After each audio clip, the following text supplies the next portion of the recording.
Então, queria primeiro perguntar se vocês têm alguma dúvida antes de começar a aula, ou algum comentário que vocês queiram fazer. Bom, se não tiver, eu pensei, então, em dar continuidade ao nosso conteúdo, fazendo mais algumas considerações para vocês, tá? Eu vou, então, iniciar. Cadê? Aqui.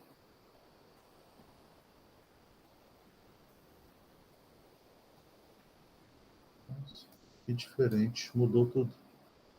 Sem me avisar.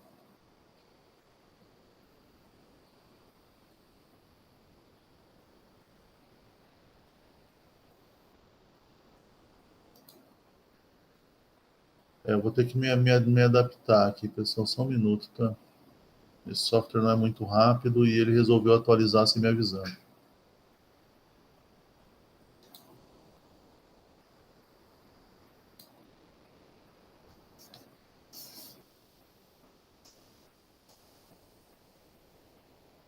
Aqui eu posso escrever? Posso.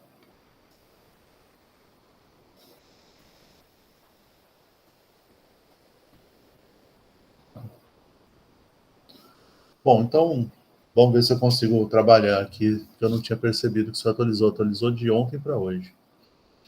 A gente começou a falar na última aula sobre termodinâmica efetivamente, né? Então, a gente definiu, né, termodinâmica como a troca,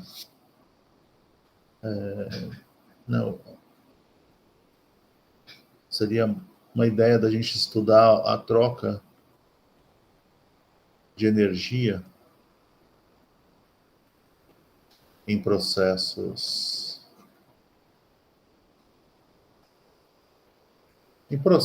né? A gente não precisa definir o processo. Tipicamente, como nós somos químicos, a gente está interessado em processos envolvidos em reações e transformações da matéria que a gente conhece, né?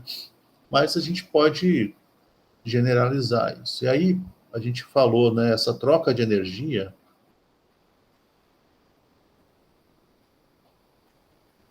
ela acontece através de dois fenômenos, basicamente, né? Ou é troca de calor, ou é troca de trabalho. Todas as, nossa, todas as formas de troca de energia que a gente conhece, a gente pode relacionar ou com troca de calor ou com trabalho. Tá? A gente também definiu, né, uma notação para essas duas grandezas, né? A gente vai lembrar que calor, então, seria uma troca de energia que envolve a transferência de um sistema para o outro de forma aleatória e trabalho de uma forma direcional, né? Na notação, o sistema é sempre a referência, né? Então, o que acontece é que, se entra calor no sistema, a gente vai definir como positivo. Se sai calor do sistema, a gente vai definir como negativo. Isso vale também para trabalho. Então, se entrar trabalho é complicado, né? Não faz muito sentido. Se o sistema faz trabalho, ele está gastando energia para fazer isso, né? Então, se ele faz trabalho, na nossa anotação, trabalho é positivo. Se trabalho é feito sobre o sistema, então se o sistema sofre trabalho, vamos colocar assim, então a gente tem um valor negativo, certo? Não, desculpa, é o contrário. Se ele faz trabalho, ele está perdendo energia, então é negativo, né? Desculpem, tá? Se ele faz trabalho, o trabalho é negativo. Então, se ele sofre trabalho, é positivo. Então, o sistema está recebendo energia na forma de trabalho, né? Isso vai ter uma consequência, tá? Essa anotação especificamente para trabalho, ela tem uma consequência numa equação conhecida que vocês conhecem para trabalho, né? Que eu vou falar para vocês. Então tem uma coisa que não é arbitrária, ela vem da anotação que surge um sinal negativo quando a gente está calculando o trabalho, né? A gente também definiu fronteira, definiu sistema e vizinhança, né? Eu não vou voltar a essa definição, quem quiser assistir, tem na aula anterior. Eu só queria partir dessa ideia de trabalho e calor para a gente poder entrar em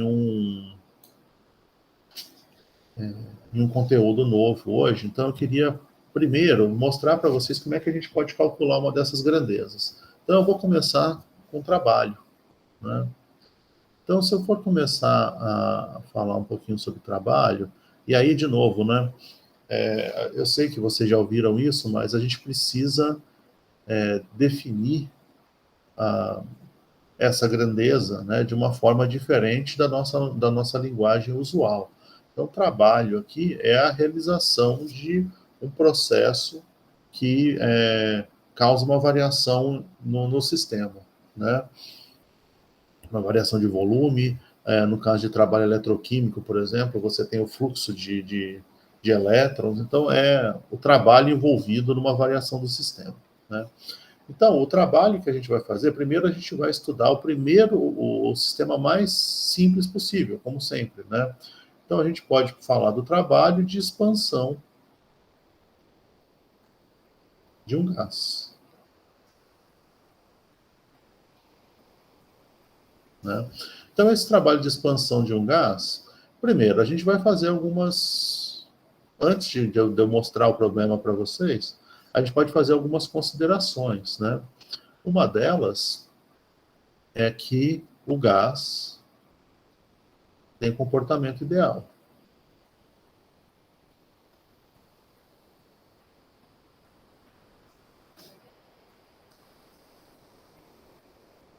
Né? E por que eu estou fazendo isso? Porque depois a gente vai usar esse resultado mais adiante, né? E ele tem uma definição muito relevante para a gente.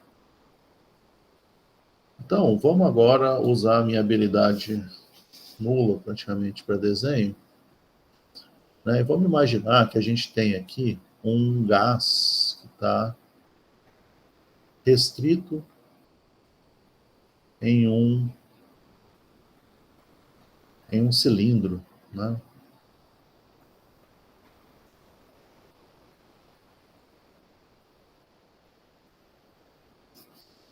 Então, a gente tem um gás aqui, esse cilindro, ele está... Dentro dele tem um pistão, né? Alguma coisa que permita que a gente controle a pressão que age sobre o cilindro, né? Então, vamos dizer que aqui tem alguma coisa que a gente controla a pressão, né?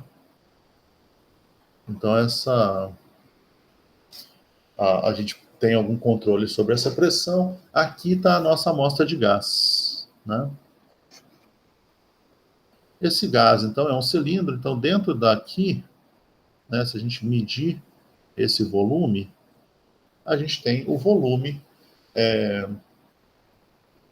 de gás, né, que está aqui dentro. Esse gás está a uma certa pressão, que eu vou chamar de P, né, e eu vou chamar a pressão que está sendo exercida sobre o sistema, eu vou chamar de pressão externa, pois se este T aqui,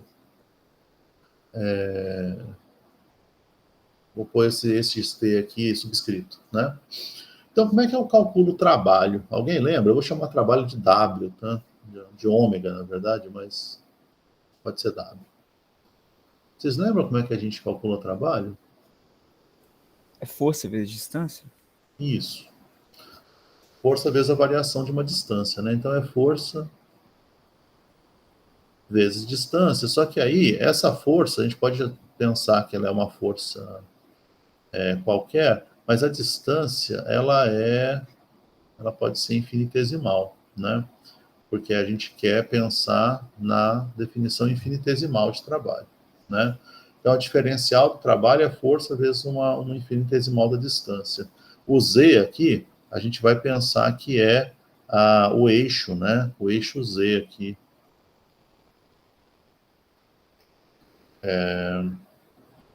Para a gente, né? Só que aí, qual que é essa força, né? A gente já vai definir.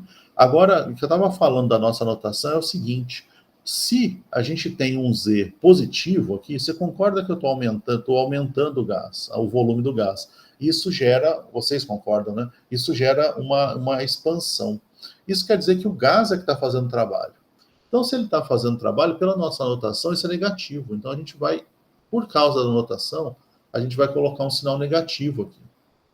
Tá? Isso vai aparecer sempre que a gente for falar de trabalho. A gente tem que pensar na notação. E aí, de novo, isso vale para termodinâmica química, vamos dizer assim. Se vocês forem em livros de física e de engenharia, isso vai ser um pouco diferente, né? Então, o sinal negativo aqui, ele não é magia, mas ele vem arbitrária, ele vem da nossa anotação. Como a anotação é arbitrária, a gente pode dizer que esse sinal negativo aqui é arbitrário. Tá? Bom, mas como é que a gente define aqui, então, a força? A força, no nosso caso, ela tem relação com a pressão, né? Então, a gente pode lembrar que a força, ou, na verdade, a pressão, é força sobre área, certo? Então, vamos chamar a área de A. Então, seria a área aqui né, da seção reta aqui desse cilindro. Né? Então, eu posso, né, obviamente, reescrever força como sendo pressão vezes área. Né? Vou substituir agora a força, que eu vim aqui da definição de pressão, aqui na equação. Né? Então, vou colocar aqui na equação 1, que é essa daqui. Se eu fizer isso, eu fico com a diferencial do trabalho, ela é menos pressão vezes área dz. Né? Bom, área vezes uma distância vai me dar volume, né? Vai um cilindro aqui, então a área da seção do cilindro vezes a altura vai dar volume. Então eu posso substituir isso aqui.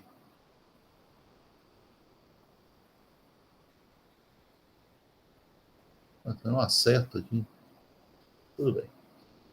Eu vou substituir isso aqui por volume.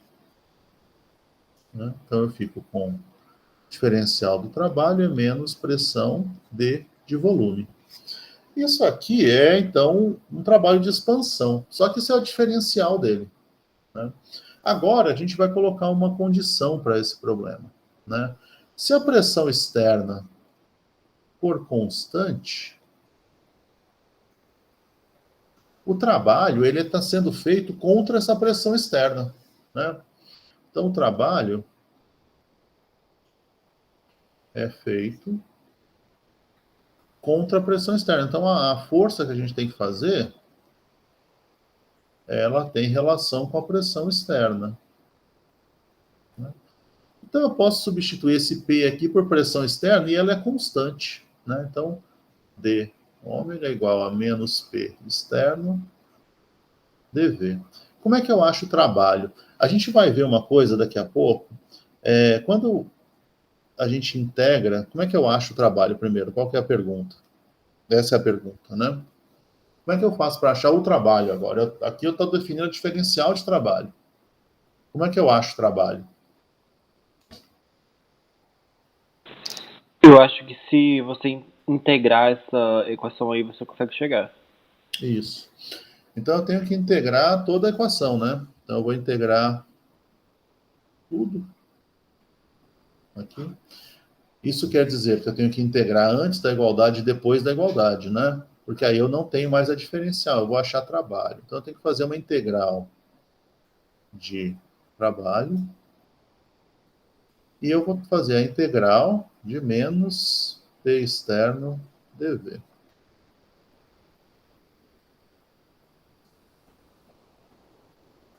Vamos continuar aqui. 5, não perde nada. Tá bom. Qual que é o volume, né? Então, é do volume inicial, a diferencial de volume, né? Do volume inicial até o volume final, tá? E o trabalho? O trabalho eu vou justificar para vocês depois. O trabalho, ele é uma variação em si, né? Então, ao integrar trabalho, você não tem um delta trabalho, não tem um trabalho inicial até o trabalho final. O trabalho é justamente esse processo. Então, essa integral aqui, ela vai resultar em trabalho mesmo. Isso aqui dá ômega. Eu vou fazer uma justificativa formal para vocês daqui a pouco, ao mostrar um outro processo similar a esse, tá? Então, essa integral aqui dá trabalho. Não está delta trabalho, né? Que seria final menos inicial. Então, isso aqui dá trabalho. E essa outra integral aqui? A gente não falou agora há pouco que a pressão externa... Opa! A gente falou agora há pouco que a pressão externa é constante. Ô, gente. Estou me adaptando, vocês me desculpem. A pressão externa, ela é uma constante aqui, né? E eu acho que ele vai deixar. Isso. Se ela é constante, na integração, ela vai para fora. A mesma coisa com o sinal negativo. Então, a gente fica com menos P externa, integral entre V inicial e V final, de dV, né? Então, agora ficou trivial, né? Isso aqui é... O resultado aqui é V calculado entre V final e V inicial, né?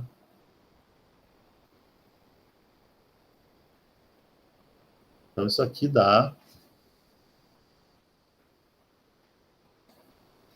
trabalho aqui, vai dar menos a pressão externa e multiplica V final menos V inicial.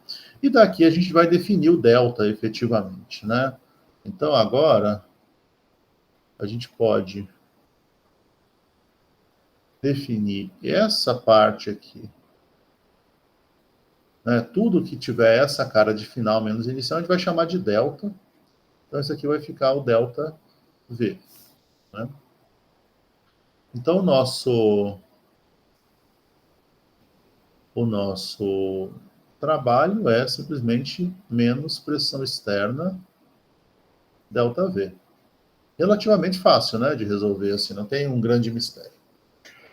Graficamente, como é que eu represento isso? Então, se eu fizer aqui agora um gráfico de pressão por volume, o que aconteceu? Então, eu parto de uma pressão externa e um volume inicial.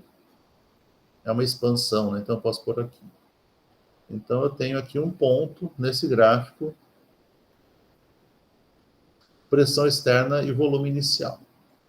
O que acontece no processo? Eu tenho uma expansão até o volume final. Certo? Se vocês não concordarem, vocês falam, ou se eu estiver falando alguma coisa que gere dúvida. Bom, só que a pressão é constante, então essa curva aqui, ela é horizontal, né? Então o processo acontece aqui de expansão, mantendo a pressão constante, até que eu chegue no volume final. Né? Esse é o processo que eu acabei de fazer. Então essa linha cheia aqui é a linha do trabalho que eu, né, do processo, a expansão, a pressão contra a pressão constante. Olhando o nosso resultado aqui, né, como é que eu calculo o trabalho nesse gráfico?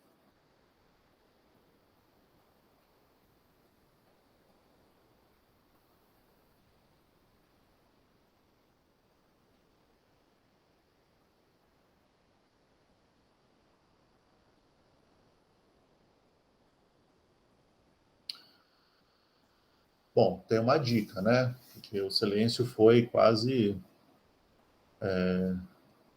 gritante, né? Vocês me falaram agora há pouco que para resolver esse problema eu tinha que integrar. Quando eu resolvo uma integral, especialmente essa que tem aqui as né, os limites, o que eu obtenho graficamente? Vocês lembram? Você tem a área sob um gráfico. A área sobre um gráfico. Então, se eu resolvi a integral de P dV, eu tenho a área sobre esse gráfico, né? Certo? Essa integral aqui que eu resolvi. Essa aqui que eu acabei de marcar, né? Então, eu tenho a área sobre esse gráfico de PDV. E essa área é igual ao quê? Ao trabalho, não é? Eu resolvi, trabalho é igual a essa integral. Então, o trabalho é a área sobre o gráfico PDV aqui. Isso aqui, que eu acabei de achurar aí, é trabalho. Certo? Então, nesse gráfico, é como eu calculo o trabalho. Como é que eu faria, então, se eu tivesse o gráfico de P por V e tivesse esse processo? Era só eu calcular a área sobre esse gráfico. Como isso aqui é um... Professor, Pode falar, um retângulo seria fácil. Pode mas falar. ele tá negativo, né? E no Uhum. caso do gráfico aí, ele não seria tipo positivo pelos eixos. Então, mas aí a área, ela te dá o módulo desse trabalho, né? Ele te dá só o valor da área. Você tem razão, Ah, sim, sim. tá? Mas aqui é só o número, né? O módulo do trabalho. Aí, o negativo aqui, ele vem da nossa notação. Você tem toda a razão da pergunta, tá? Mas é por isso. Tudo bem, então, como é que a gente resolveu isso aqui? Porque agora eu queria resolver de um outro jeito. Quer dizer, não de um outro jeito. Eu quero resolver um outro problema parecido. Então, a gente resolveu, obteve a área, e a gente percebeu que a área aqui é o trabalho. Agora vamos para um processo um pouquinho diferente. É a mesma coisa. Então a gente tem lá um cilindro.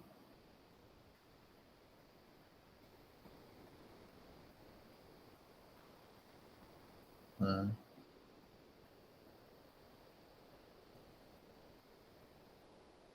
A gente tem gás preso nesse cilindro.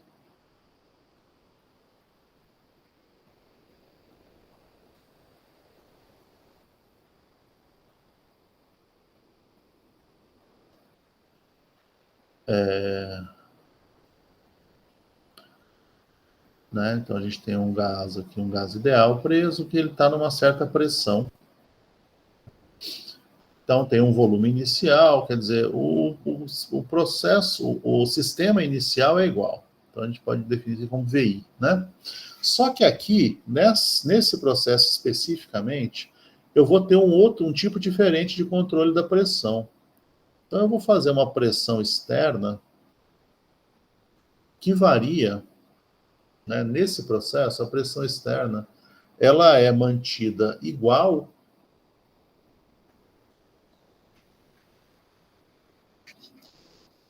à pressão interna, né? Que eu estou chamando só de P, e na expansão, ela varia. Opa.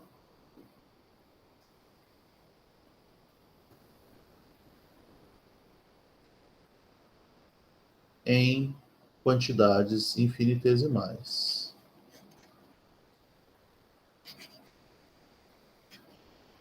O que isso quer dizer, né? Então eu tenho aqui uma pressão externa que é exatamente igual à pressão interna. Se isso é verdade, o pistão fica parado, né? Então, no sistema de cima, seria como se eu tivesse, se a pressão externa é constante, eu solto de alguma forma esse pistão e ele expande. Aqui não. Aqui eu tenho uma coisa que controla a pressão e segura a pressão na mesma pressão do gás. Fica mecanicamente estável. Aí eu vario muito pouco, eu diminuo muito pouquinho a pressão externa, um certo tanto, o menor possível, a ponto de a gente poder chamar de infinitesimal, ou seja, um valor, uma variação muito pequena. Quando isso acontece, eu tenho uma expansão pequena do gás. Se eu inverter e fizer da mesma magnitude, né, aumentar agora desse mesmo valor infinitesimal a pressão, contrai de novo o gás. Eu posso fazer isso de forma que eu posso, ao expandir essa pequena quantidade, eu posso reverter e voltar para a condição anterior. Ou eu posso continuar variando infinitesimalmente na mesma direção até que eu atinja um equilíbrio entre a pressão, bom, até enquanto eu quiser, né? Entre a pressão externa e a interna são sempre iguais, eu posso ir até um certo valor de pressão. Mas como eu estou fazendo essa variação infinitesimal, a cada momento que eu fizer essa variação, se eu reverter a variação, o sistema volta para a condição anterior.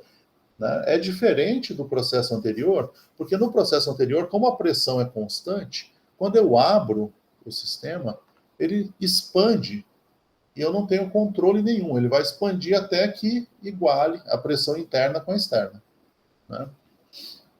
Aqui eu tenho esse controle, eu faço essa pressão.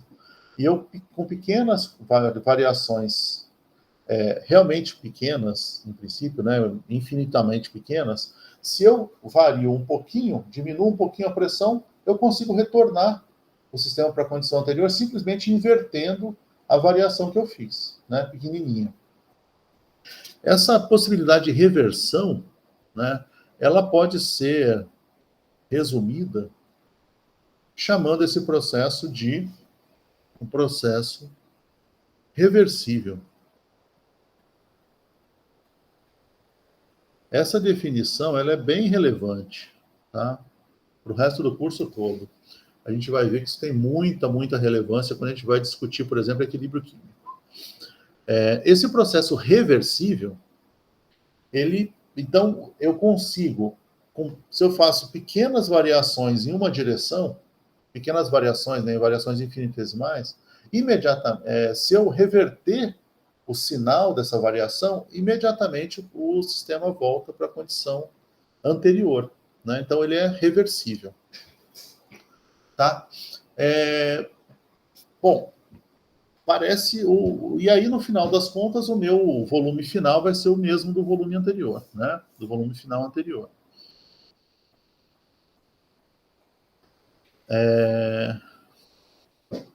Vamos pensar agora qual que é a consequência disso para o nosso problema. Então, a gente chegou lá, a expressão é a mesma, né? A diferencial do trabalho é menos P dV, pressão externa dV, porque o trabalho é feito contra a pressão externa. O que muda aqui? O que muda é que, a todo momento, a pressão externa é igual à pressão, que é o que está dado aqui na primeira linha do que eu escrevi. Né? Então, a diferença aqui é essa. Pressão externa é sempre igual à pressão interna, no problema todo.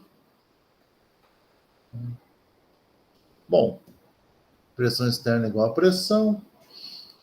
O que acontece? Né? Vamos pensar. Então, o diferencial do trabalho continua... Eu vou substituir, então, pressão externa por P. Né? Menos P dV. Agora, a gente tem um problema, né? Não é um problema, na verdade. A integral é a mesma, então a gente vai integrar aqui o sistema todo. Então, a gente vai integrar o processo todo, né? Então, a gente integra a equação como um todo. Então, a primeira integral vai dar trabalho, e a segunda integral vamos pôr já um negativo para fora, né? A integral entre V inicial e V final de P dV. O que mudou agora? O que mudou é que a pressão não é mais constante. Então, ela não sai da integral e eu resolvo a integral de dV. Eu tenho que colocar aqui. A pressão ela muda ao longo do processo. Né? Como é que ela muda? Bom, aí vem do nosso modelo. A gente não assumiu que a gente tem um gás ideal?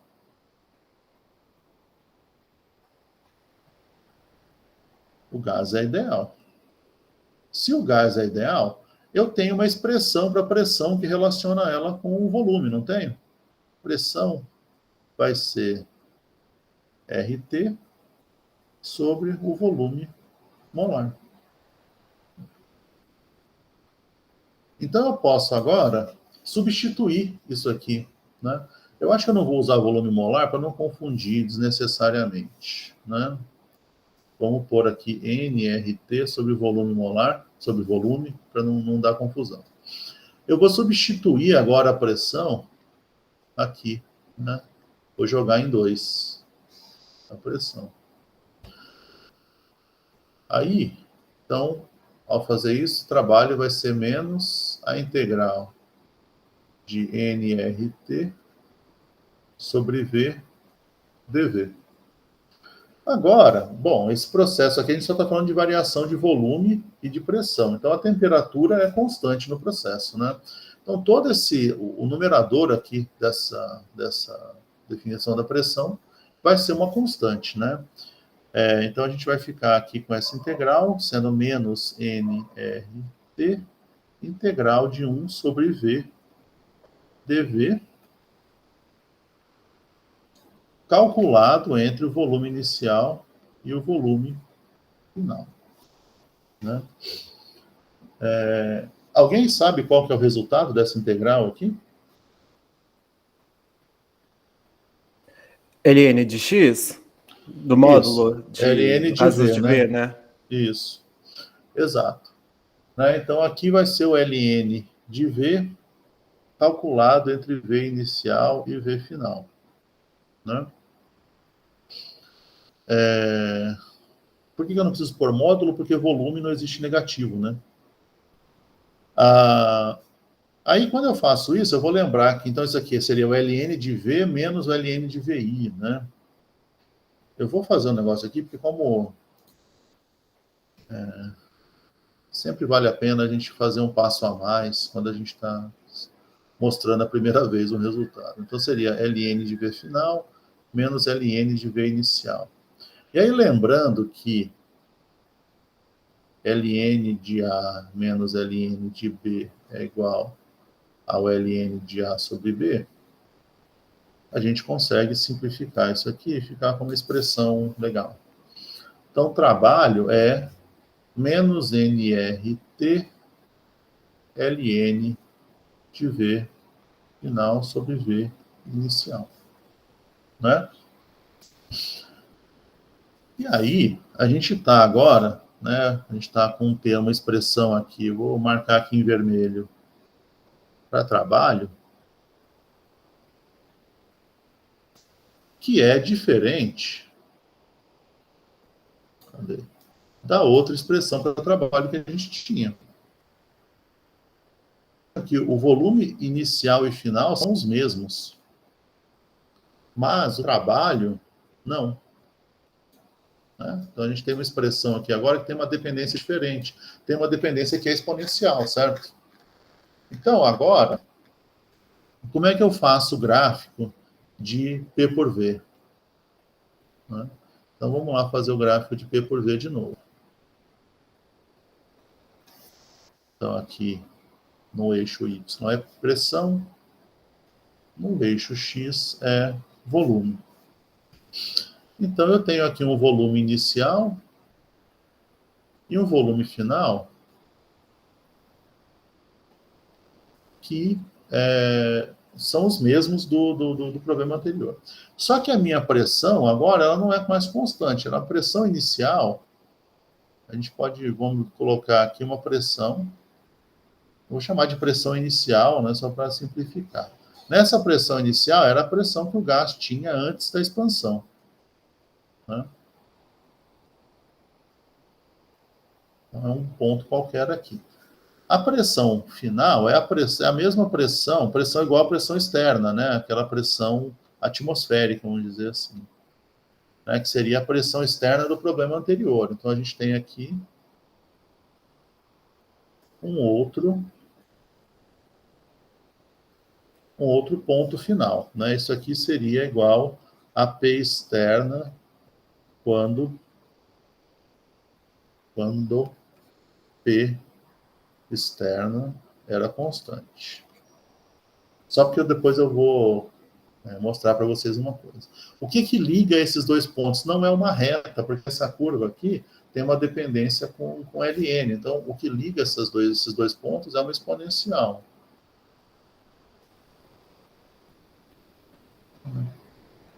Enfim, né? É uma exponencial. E onde é que está o trabalho nesse gráfico?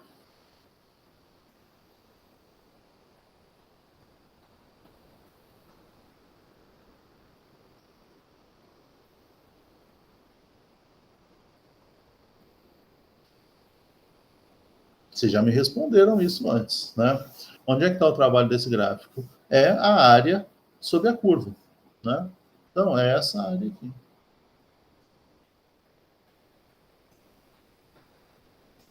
O trabalho, eu vou deixar preto mesmo. O trabalho, nesse caso, está aqui. Toda essa área aqui é o trabalho reversível. Então, eu vou pôr aqui um R de reversível, só para a gente conversar. O que acontece? E quando a gente estava falando lá do sistema com pressão constante, como a pressão era constante igual a essa pressão externa, a gente tinha uma linha aqui, né? E aí o trabalho para esse primeiro sistema, que está representado aqui em vermelho, era a área sobre essa curva que termina aqui na linha vermelha, né? Isso aqui seria o trabalho, eu vou deixar sem símbolo nenhum, né? Dá para a gente olhar, né? Então, né, todo mundo aqui é capaz de ver, certamente, que o trabalho reversível é maior que o trabalho feito da forma não reversível que a gente discutiu acima. Vocês concordam com isso? A área aqui não é maior? Se a área é maior, quer dizer que o trabalho, que é justamente essa área, é maior, né? Esse resultado, ele é um resultado que eu estou mostrando para vocês pontualmente aqui para um gás ideal, mas esse resultado é geral.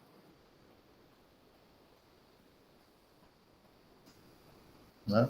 Esse resultado é geral. Ou seja, se eu faço trabalho em um processo reversível, eu posso escrever isso aqui explicitamente, né? Então, trabalho. O T não quis ficar. Trabalho em um processo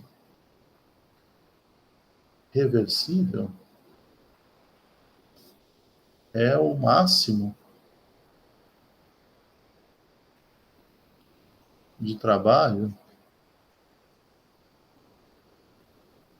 para um determinado fenômeno ou processo mesmo, né? Ou seja, sempre, sempre, sempre o trabalho reversível vai ser maior do que o trabalho realizado de forma não reversível. Isso tem consequências tecnológicas importantíssimas, né? Então, sempre que você consegue fazer essa transferência de forma reversível, ou seja, com variações que não sejam bruscas, né, em uma grandeza, você vai ter mais trabalho que sai desse sistema. Isso também vale para calor. É que para calor o exemplo é um pouco mais difícil de ver. Né? Vocês sabem por que acontece transferência de calor? Né? É por conta da diferença de temperatura? Exato. Então, a transferência de calor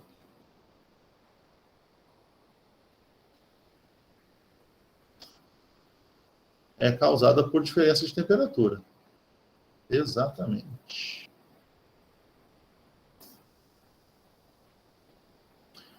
Né? Só que... Professor, deixa eu te Pode perguntar falar. uma coisa rapidinho. Uhum. Eu me perdi na parte ali de cima que você estava falando do gráfico. Aquele trabalho que está em vermelho, ele é exatamente igual quando ao trabalho, quando as duas pressões são iguais? Eu me perdi nessa parte. Lembra que o primeiro problema que a gente resolveu... Deixa eu voltar um pouquinho aqui. O primeiro problema que a gente resolveu foi para o sistema realizando o trabalho contra uma pressão externa constante. Né? Quando a pressão externa era constante, a gente resolveu esse problema e chegou nessa expressão aqui, ó, trabalho igual a menos pressão externa ΔV. E isso dá um retângulo aqui, como a área, então o trabalho é isso aqui, esse vermelho, esse achurado aqui. Tá? No outro sistema, o que eu propus é que a pressão final, a pressão onde o sistema chega no volume final, é a pressão em que o sistema está naquela pressão externa lá do primeiro problema, certo? Para o primeiro problema, o que a gente viu foi essa linha aqui, né? A gente acabou de ver ali em cima. Né? Pressão constante entre volume inicial e volume final. Então, o trabalho para o primeiro sistema era esse vermelho aqui. O trabalho reversível é dado pela área que está aqui marcada em preto, que engloba a parte vermelha mais uma outra parte aqui, dada sob a curva exponencial. Então, a diferença é a diferença de área. Né? A gente vê que a área que está marcada em preto é maior que a área em vermelho. Você concorda? Ah, Então, era tá. essa a ideia. Consegui entender, sim. Tá? Beleza. Tá bom.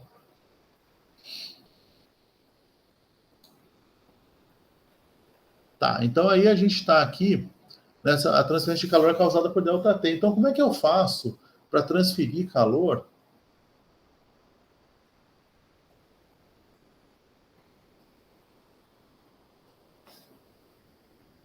Né, transferir energia na forma de calor?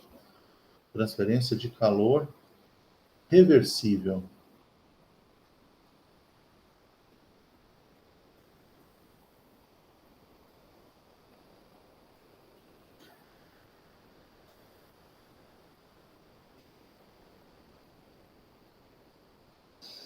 Vamos dizer que eu tenha uma barreira diatérmica aqui. Eu estou com um sistema que que tem, né, uma certa energia, então está numa certa temperatura. E aqui eu tenho a minha vizinhança, né?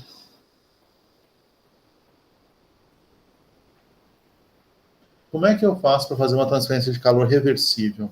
A temperatura do sistema e a temperatura da vizinhança tem que estar sempre aproximadamente iguais, né? Sempre iguais. E aí, pequenas variações de temperatura da vizinhança vão permitir que haja transferência de calor. Então, vamos colocar T do sistema e T da vizinhança dessa forma, T do sistema sem marcação e T da vizinhança com T vis. Né? Então, T vis tem que ter uma variação diferencial. Né? E, em todo momento,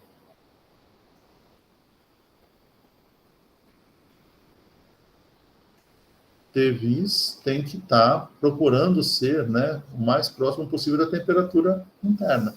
Então, por exemplo, se eu quero que haja transferência de calor do sistema para a vizinhança, calor eu vou chamar sempre de Q, tá? Para isso acontecer, eu vou ter que, a minha vizinhança vai estar na mesma temperatura que o sistema, aí eu causo uma pequena variação de temperatura, diminuo a temperatura da vizinhança infinitesimalmente. O que vai acontecer? O sistema vai transferir calor para a vizinhança, até que a temperatura se iguale. Aí eu faço outra variação infinitesimal de temperatura. A transferência continua. Se eu for fazendo essas variações infinitesimais, o sistema vai transferir sempre calor para a vizinhança. Essa transferência de calor, então, seria um Q reversível também.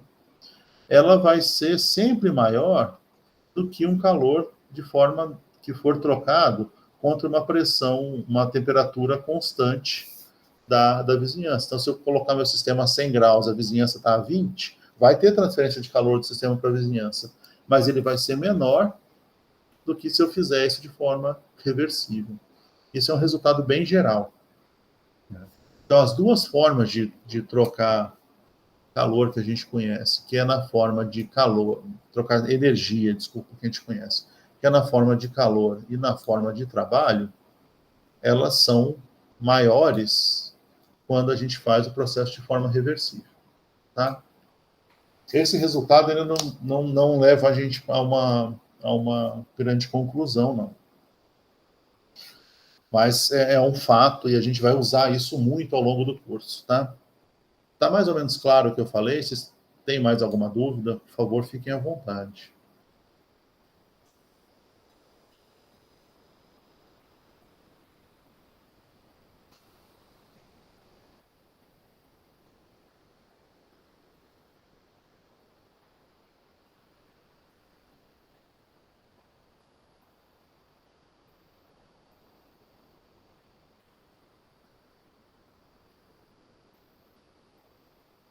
Não?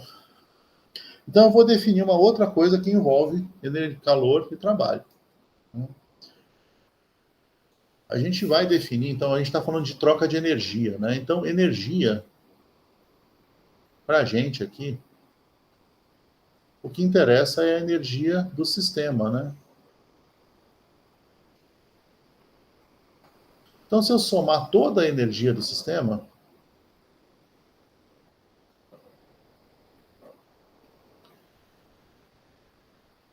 a energia total do sistema, né? Isso quer dizer que, por exemplo, se eu tenho um sistema gasoso com uma molécula ao invés de um sistema de gás atômico, né? Então, eu tenho lá vapor d'água. Né? Essa energia, ela envolve tanto a energia cinética das moléculas do vapor que estão naquele sistema, a energia da rotação das moléculas de água, que ela é a rotação de um sistema molecular, ela é quantizada, ela tem uma energia conhecida, a vibração das ligações oxigênio e hidrogênio de cada molécula também tem uma energia específica e contribui para a energia total. Enfim, todas as energias possíveis que compõem aquele sistema, a energia eletrônica, né, cada molécula de átomo de água tem uma energia específica. Toda essa energia, ela tem um nome, é energia interna.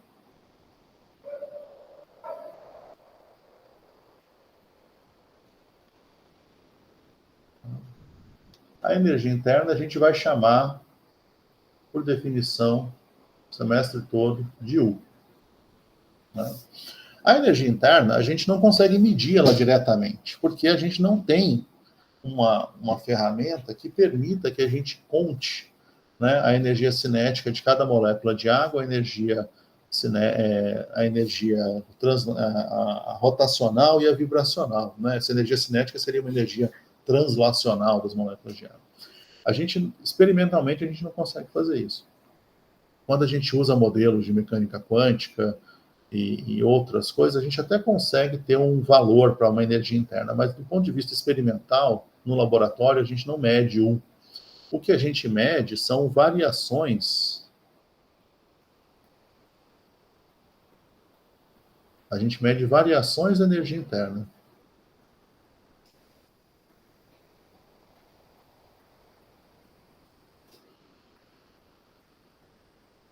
Né?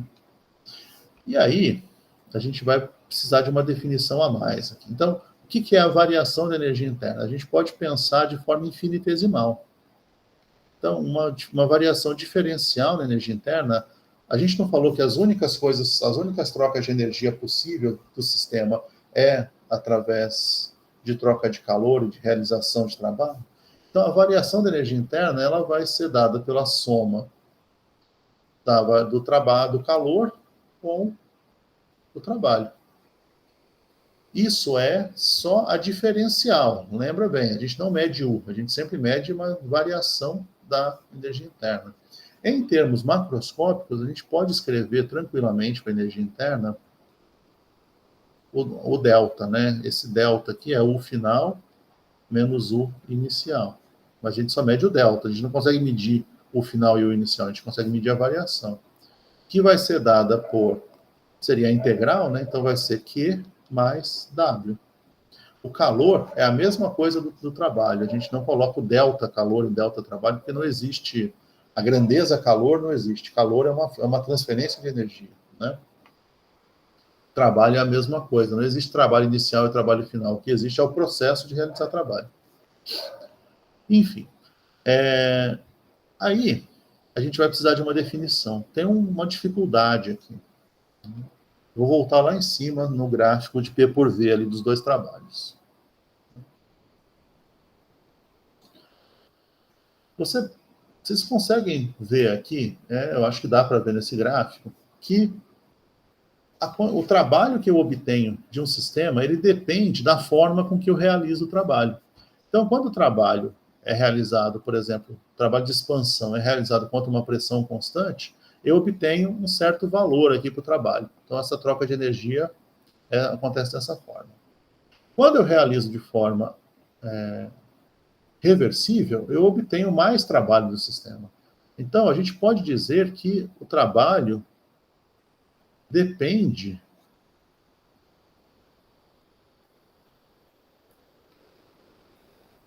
do caminho, ou seja, da forma de realização do trabalho. Né? Então, se eu mudar a condição para eu fazer um processo, o trabalho que eu obtenho nesse processo muda. Ele não depende só do estado inicial e do estado final. Ele depende do caminho com que eu faço o trabalho. A mesma coisa vale para o calor. Né? Então, o calor também depende do caminho.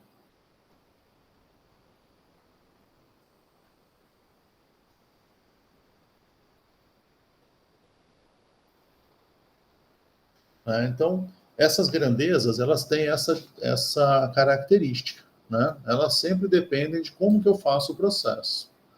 Mas a energia interna, não. Né? A energia interna, o ΔU,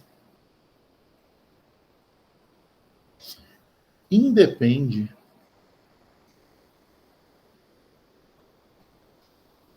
do caminho de um processo. Como isso é possível? Né? Porque, olha só, então se eu estou lá realizando meu trabalho contra pressão constante, eu realizo uma certa quantidade de trabalho. O que acontece com o resto da energia? Né? O que aconteceu com o ΔU? Foi perdido na forma de calor. Quando eu tenho uma troca de calor que não é reversível, uma parte da energia vai virar trabalho. Né? Então a gente sempre tem a troca de energia do sistema, ela é a mesma, independente do processo que eu fizer. Só que se eu estou interessado no trabalho, eu quero otimizar a quantidade de trabalho que eu obtenho. Para isso, eu vou diminuir ao máximo o calor associado com aquele processo. Né? Mas a soma de calor com trabalho dá a variação de energia interna. Certo? Então, qualquer grandeza cujo o valor, né, o valor da sua variação independe do caminho do caminho de um processo, é chamado de função de estado. ΔU é uma função de estado. E essa definição ela é muito relevante porque ela indica para a gente, né? Ela indica para a gente que ela só depende dos estados inicial, faltando CI aqui, e final do sistema. E não depende de como que eu saí desse estado inicial e cheguei nesse estado final. Isso não importa. Né? O ΔU vai ser sempre o mesmo. Né? Isso é a mesma condição para outras grandezas que a gente vai estudar e que são muito relevantes. Né? Como o ΔU é muito relevante, apesar de ser menos conhecida do que, por exemplo, a entalpia, que a gente vai definir também por essas aulas aí. Tá? E aí, a partir do ΔU ser uma função de estado, a gente pode finalmente enunciar a primeira lei da termodinâmica. Né? A forma mais simples de enunciar a primeira lei da termodinâmica vem da definição de ΔU. Então, né, a primeira lei da termodinâmica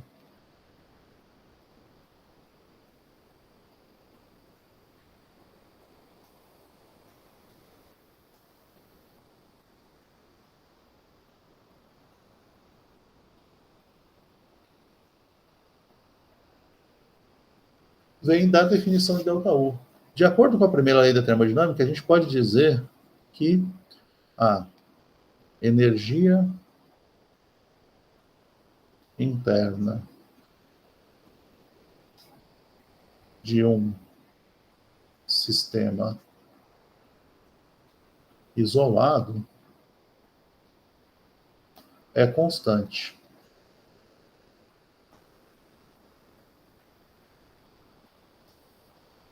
Ou seja, se eu tenho um sistema que não tem troca de energia com o ambiente, ou seja, um sistema isolado, não tem troca nenhuma de energia com o ambiente, né? Ele não se expande também. Ele está isolado de volume constante. Esse sistema tem energia interna constante. Então, não importa o que aconteça dentro desse sistema, a somatória das energias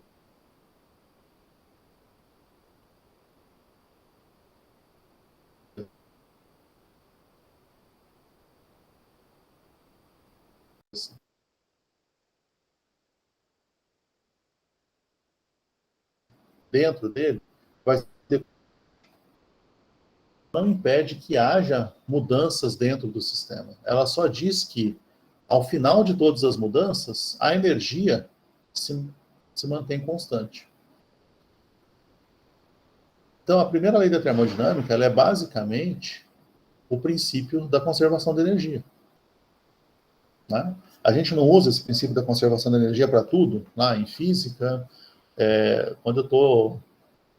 Um jeito de eu resolver um monte de problema de física, de mecânica, por exemplo, é assumir que a energia fica constante, então eu posso igualar um monte de coisa e eu resolvo problemas, né? E eu entendo os problemas assumindo, né, esse princípio. Então, isso aqui também, a primeira lei da termodinâmica, ela é associada ao princípio da conservação da energia.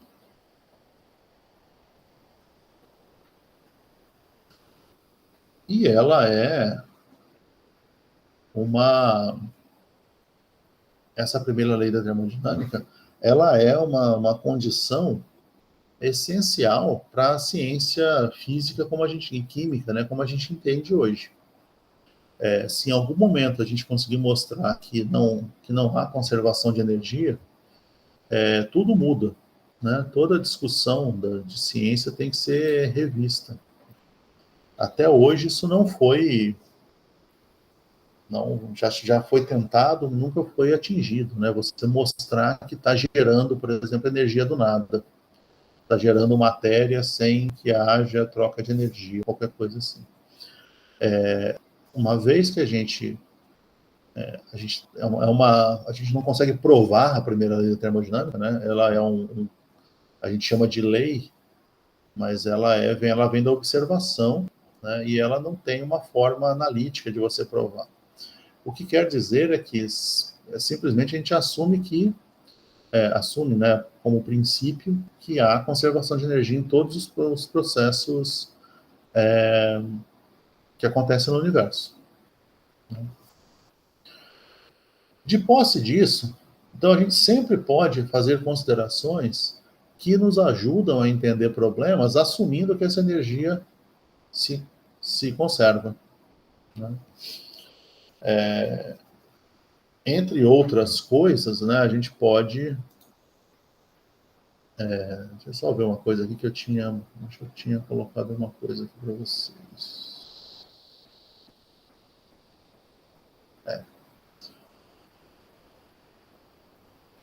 Ok. Não era isso, não. Eu achei que eu tinha feito um desenho lá, mas não vai dar, não. Então, a partir da primeira lei da termodinâmica, a gente vai chegar em algumas situações, né? É por isso que a gente pode dizer que as únicas formas de trocar energia no sistema também são na forma de calor e de trabalho. Então, a gente vai, por exemplo, poder definir certas grandezas e não se preocupar com variações, porque a gente está assumindo a conservação da energia. Uma delas que a gente pode pensar é a gente começar, então, a separar os processos, né? A analisar os processos de forma isolada. Porque a gente pode confiar que, ao isolar um processo, a gente não está a gente está mantendo grandezas constantes, né? Os processos de forma isolada, né? A gente vai conseguir trabalhar porque há conservação da energia, né? Um jeito da gente pensar nisso, a gente pode, por exemplo, começar falando da transferência de calor.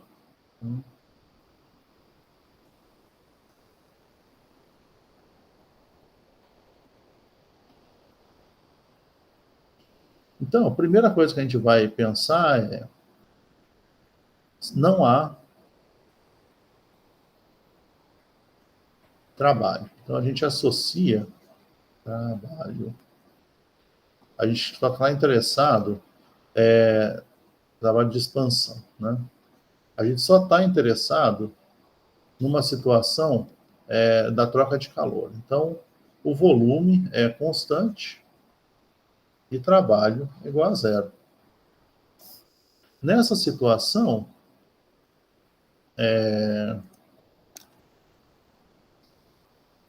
a gente vai ter uma condição em que, se a gente lembrar lá que o ΔU é calor mais trabalho, né, a gente vai ter uma situação de, se trabalho é igual a zero, a gente tem que ΔU é igual a calor. Só que aí, para diferenciar a nossa situação, se o volume é igual a constante, é uma constante, ou seja, a gente não tem trabalho, a gente vai chamar esse calor trocado, a gente vai colocar um subscrito, V. Esse subscrito quer dizer que o volume é constante. Então, QV é igual ao calor trocado a volume constante.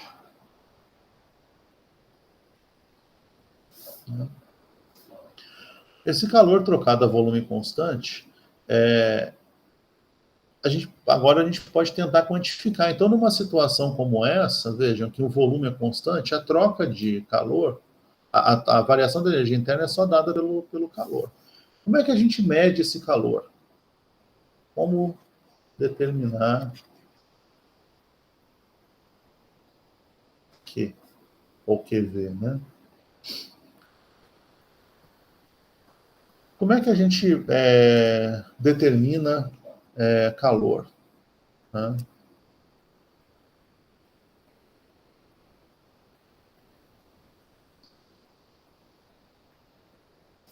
Alguém tem uma ideia? Vocês têm uma ideia na cabeça?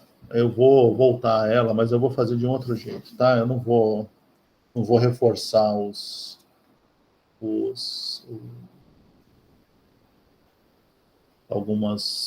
algumas equações que vocês têm na cabeça. Depois eu falo do que macete para vocês. Para trocar calor, eu tenho que ter aqui uma variação de energia associada à diferença de temperatura.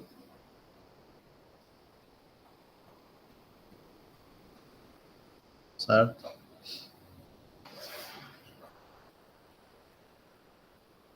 Mas quanto que a energia varia, né? Quanto que eu gero de calor com a diferença de temperatura? Então, a gente pode pensar, né, que vamos fazer umas definições, né? Tem uma grandeza que a gente precisa pensar. Vamos dizer que eu tenho aqui, então, se eu tenho transferência de calor, se eu tiver um gráfico de energia interna em função da temperatura, né? Se eu estou dizendo que não tem expansão, isso tudo aqui a ver constante, né? Não tem expansão. À medida que eu aumento a temperatura, aumenta a energia interna, porque tem a ver com calor, né? Está entrando calor no sistema, quando eu estou aumentando a temperatura do sistema. Então, eu tenho uma curva qualquer, né? Como é que eu calculo o calor a partir daqui?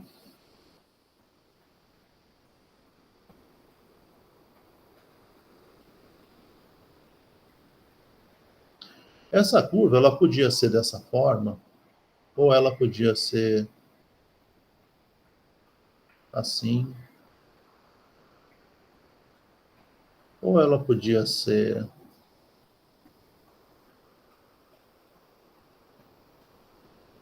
assim,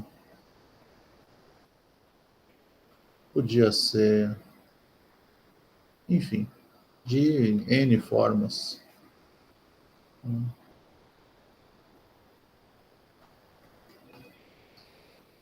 E como é que eu associo o calor a essa curva aqui? Vamos escolher uma determinada temperatura. Então, eu vou escolher essa temperatura aqui de referência. Né?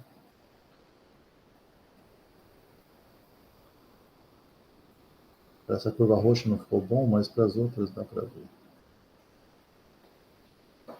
Né? Como é que eu calculo, né? Como é que eu vejo a variação da energia interna com a temperatura nesse gráfico? Qual que é a grandeza que permite, né? Qual que é a operação matemática que me permite dizer quanto que está variando, né? Quanto de calor que está entrando no sistema a partir dessa curva?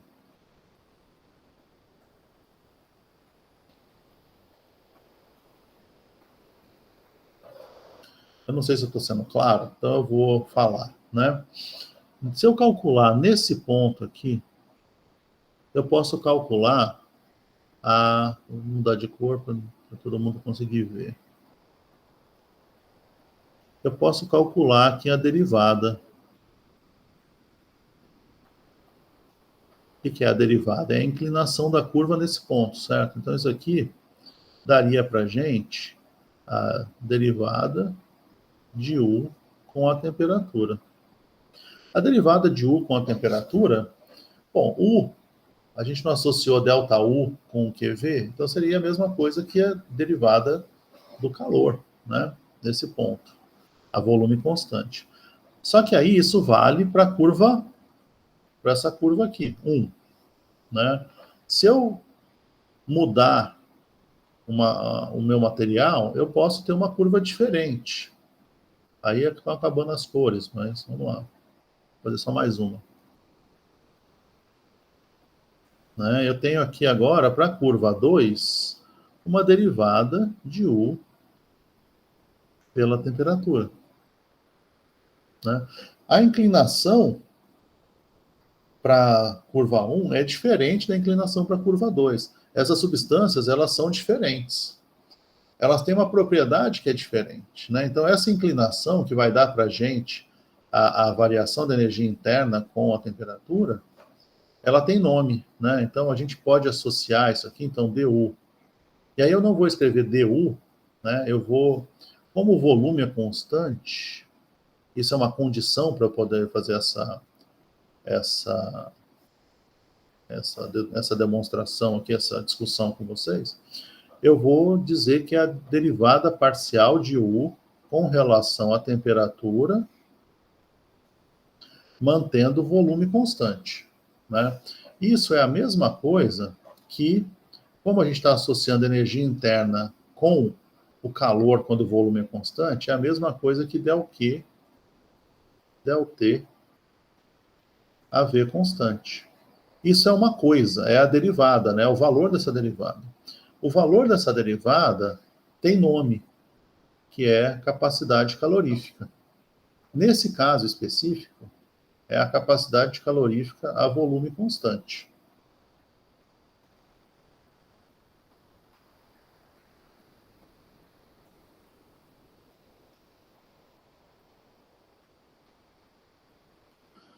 Né? A volume constante. Isso é o CV. Se não tiver, a capacidade calorífica em geral é C maiúsculo, né? Então,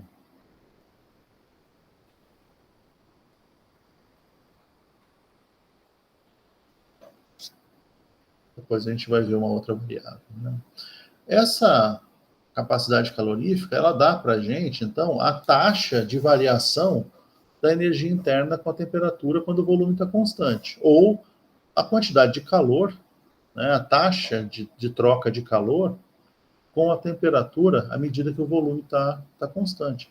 Então, ele dá para a gente quanto calor eu tenho que dar para o sistema para causar uma variação de temperatura. Né? O que isso quer dizer? Então, por exemplo, se eu tenho uma unidade de CV, né? A unidade de capacidade calorífica em geral, ela vai ser, por exemplo, Joule por Kelvin. É a unidade do sistema internacional. Vocês vão encontrar a caloria por Kelvin. Vocês vão encontrar a caloria por grau Celsius, quando vocês vão para problemas de engenharia. Né? E aí, ela diz para a gente o seguinte: quanto de energia que eu tenho que dar por Kelvin para causar essa variação, né? Uma variação de energia. A capacidade calorífica, então é assim. Se eu tiver um material, eu queria... Vocês estão entendendo o que eu estou falando ou eu estou falando grego?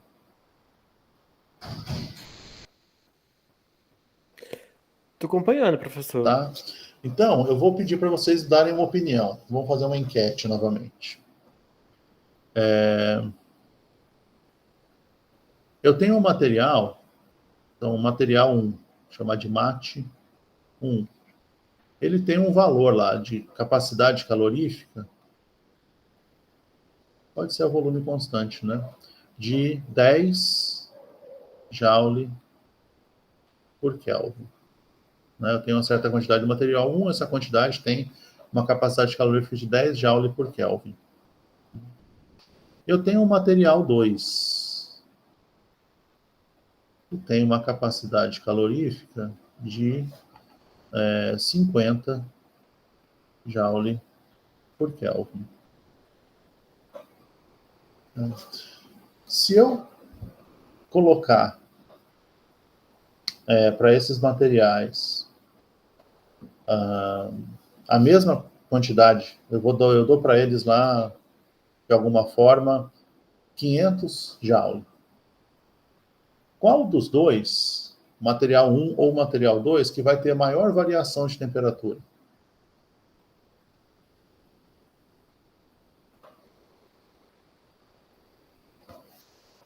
A gente pode fazer aquela votação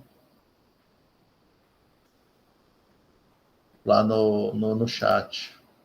O João tá dando opinião aqui, né, ele acha que é o material 2 que vai ter maior variação de temperatura. Quem mais?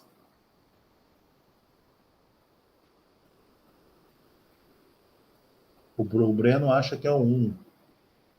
Então, deixa eu começar a anotar aqui a enquete de novo. Então, agora a gente tem aqui para o 1 e para o 2. O 1 é o de 10 e o 2 é de 50. O Breno acha que é o 1.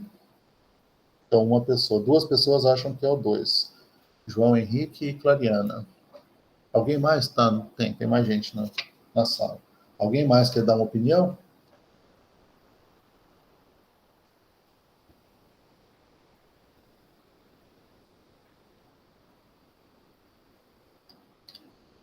Põe aí, gente. Não tem problema nenhum. Depois a gente conversa. Quem está mesmo assistindo, né? Marcos acha que... Gabriela acha que é o 2. Mariana acha que é o 2. Não, Mariana acha que é o 1. Gabriela acha que é o 2. Marcos acha que é o 2. E a Noelle também. 1, 2, 3, 4, 5, 6, 7. Tá, estamos quase lá. Tá bom. Então, vamos ver, né? Vamos resolver lá para a gente ver. Então, a gente tem aqui na nossa enquete, a gente tem 2 votos para o mate 1 e 5 votos para o mate 2. Resultado final, né? Vamos lá, vamos resolver. Aqui eu estou, então, pensando que a gente falou de 500 Joule, né? Então, eu, né, disponibilizo, né, ou dou 500 Joule para o sistema. Os dois sistemas. 500 para cada, né? O que vai acontecer? Vamos pensar um pouco aqui na definição, né? Então, eu vou ver aqui. Oi. Né? A nossa capacidade calorífica, ela está definida ali como sendo um del Q, del T, AV constante, né? Vamos, lógico, assumir que o volume é constante aqui. E se a gente está dizendo que a capacidade calorífica dos dois materiais é esse, independente do que está, é esse valor, independente do que está acontecendo, ela é basicamente um valor que é constante. Se for constante, a gente vai poder trocar o del Q aqui simplesmente por calor, né? E o del T por delta T. Tudo isso é volume constante. Aí, a gente vai dizer o quê? A gente tem aqui o ΔT, que é o que nos interessa, vai ser o calor que eu tenho disponível pelo CV. Né? Então, o ΔT aqui, quando eu tenho 500 Joule para os dois, então para o MAT 1, eu vou resolver aqui, e para o MAT 2 eu vou resolver aqui. A capacidade calorífica do 1 é 10, então é 500 dividido por 10, né? 500 Joule por 500 Joule por Kelvin. E para o MAT 2, os mesmos 500 Joule que eu estou disponibilizando para o material, dividido por 50 Joule por Kelvin. Quando eu olho aqui, aí vamos só a coisa das unidades, né? Para a gente conferir se não está fazendo nada muito errado. Joule vai cancelar, Kelvin a menos 1, isso vai ficar como Kelvin, né? Aqui é a mesma coisa, Joule, Kelvin a menos 1. Então, o ΔT vai sair em Kelvin. O ΔT, aqui, para o material 1, né, então a resolução do 1 continua aqui, do 2 continua aqui, é 500 por 10, isso dá 50 Kelvin. Para o material 2, é 500 por 50, então isso aqui dá 10 Kelvin. Certo?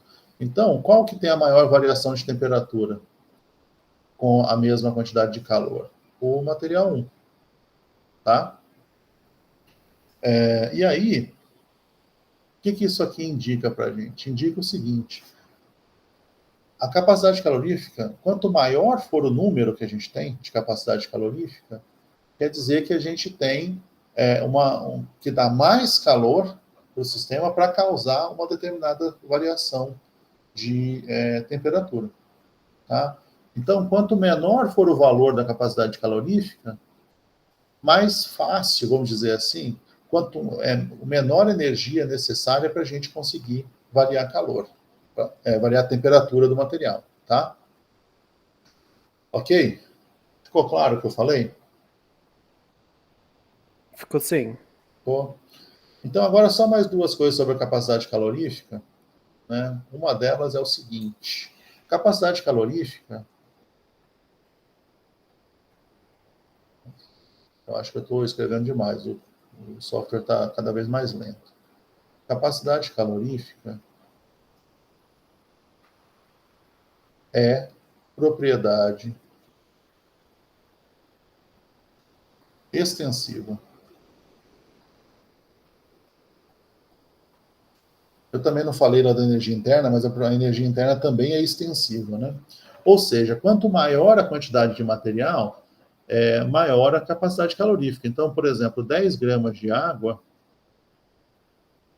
tem CV maior que 1 grama de água. 10 gramas de água. Então, do mesmo material, né? Porque você precisa, para você esquentar 10 gramas de água, você precisa de mais calor do que para esquentar 1 grama de água, certo? Mas você pode definir a capacidade calorífica molar, que é capacidade calorífica molar, né? O CM vai ser a capacidade calorífica dividido pelo número de mols. E essa propriedade é intensiva.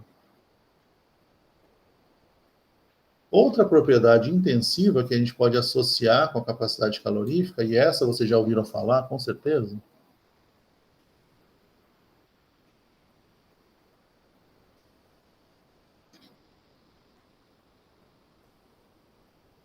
é a capacidade calorífica específica, que a gente pode chamar de CE, lembra que a gente fez isso?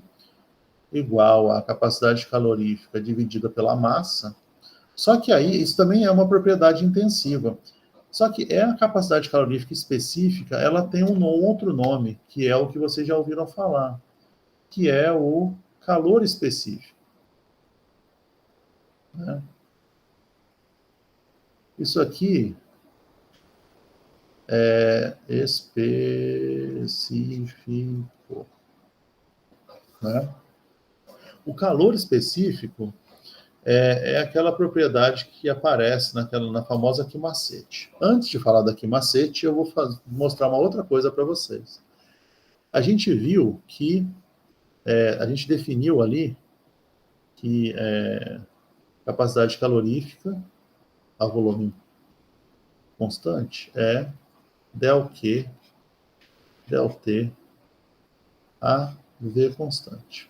Eu posso reorganizar essa equação, né, mantendo o V constante. Eu posso escrever, então, que dQ é igual a CV dt. E aí, se eu quiser calcular calor, né, para eu calcular calor, eu integro dos dois lados. Se eu integrar aqui, eu vou conseguir achar calor. Então, eu tenho que Q, né, porque calor não é função de estado, então a gente chama só de Q, vai ser a integral entre T inicial e T final de CV dt. E é aqui que as coisas podem ficar interessantes. Se CV for constante em ΔT, a solução fica fácil, fica Q igual a CV ΔT. Né? Então, calor igual a capacidade calorífica, volume constante, vezes ΔT. Isso é uma aproximação. Né? CV não é constante. A capacidade calorífica dos materiais, é só a gente olhar aquele gráfico lá, né? Aquele gráfico que eu fiz, ele é esquemático, mas ele é similar ao que a gente observa na realidade. Para cada ponto aqui desse gráfico, eu posso definir valores da derivada que mudam, né, com a temperatura. Isso é o que a gente observa tipicamente para CV, tá? E para a capacidade calórica em geral. Então, CV não é constante, mas às vezes em intervalos pequenos de temperatura, a variação é muito pequena. E aí você pode aproximar, isso é uma aproximação.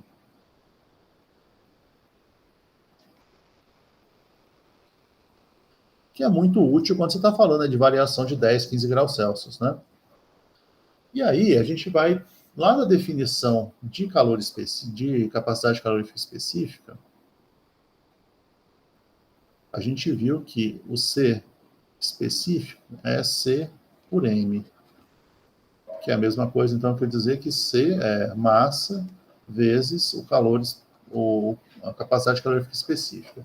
Isso aqui a gente identificou com calor específico, né? Então, capacidade calorífica, nesse caso é volume constante, mas, né, é geral isso, é massa vezes o calor específico.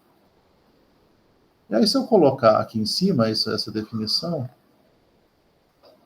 Q é igual a MC ΔT. Essa expressão, para quem lembra, é aquela da mnemônica mais famosa do universo, né?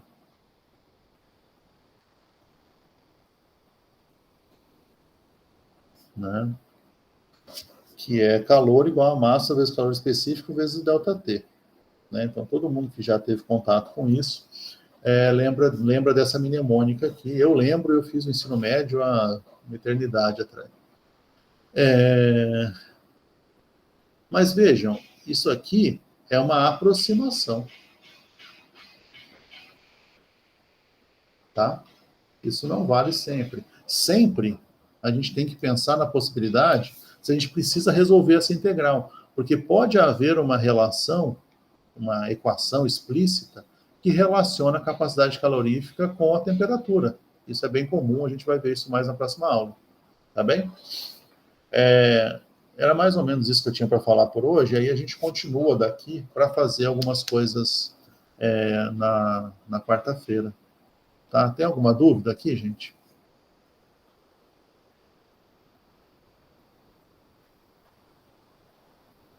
Não?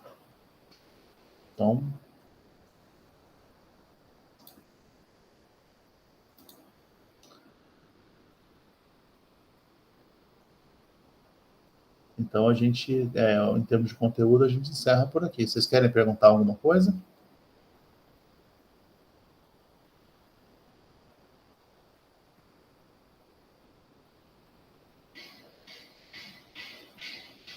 Não? Vou parar então a gravação.